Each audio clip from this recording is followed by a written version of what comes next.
NIMET's prediction? We make a lot, but the most important thing is that... First and foremost, do you get NIMET prediction? Oh, yes. Yes, we get it on even our phones, and it gets, everybody hears it, everybody knows, and when we attend, this thing is cascaded to the 774 local governments. It's on radio, it's on telephone, everybody knows what is expected.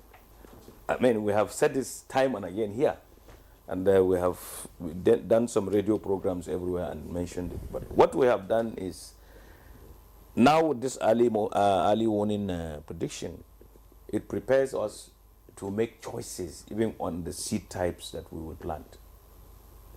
There are early maturing seeds that you can now, if you have delayed rain, you have the number of days that you have the rain, so you take a seed type that will be able to mature within that time frame.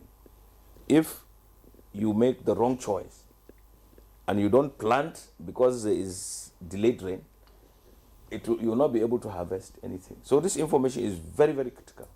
And then also the possibilities of flooding because of the intensity of the rain will be factored, so that in anticipation of the flooding, you make preparations around your farms and all clogged drains and all that, you free them even before we get the flooding outlook. So the farmer is a business person, and the most important thing is that the farmer factors all these things that he or she is told, that, you know, in your choice of plantation, you factor all these things and then you are better off. In some occasions, of course, it's a prediction, you can have problems. Last year, we were here, we said we were expecting a bumper harvest. But unfortunately, we had flooding just at the time that we were about to harvest some of these things.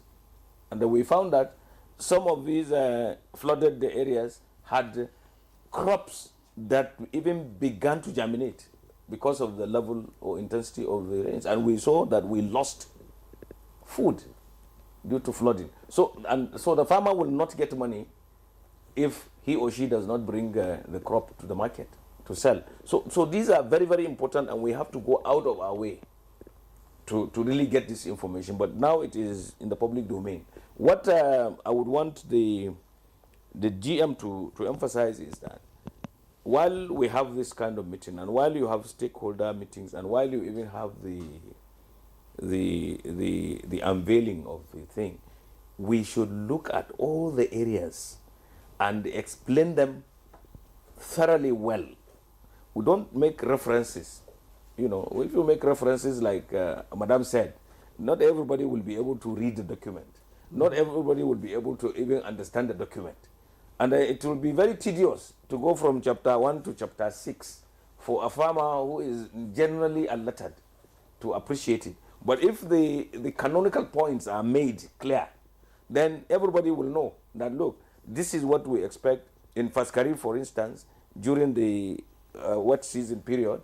This is what you expect. So you don't plant rice here because it will not thrive because of these limitations.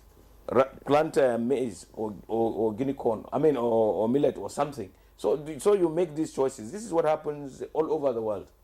The predictions are supposed to make you get ready for economic benefits from what you do. Because if you plant and it doesn't thrive and you don't get anything, you are not there. In fact, you remain poor.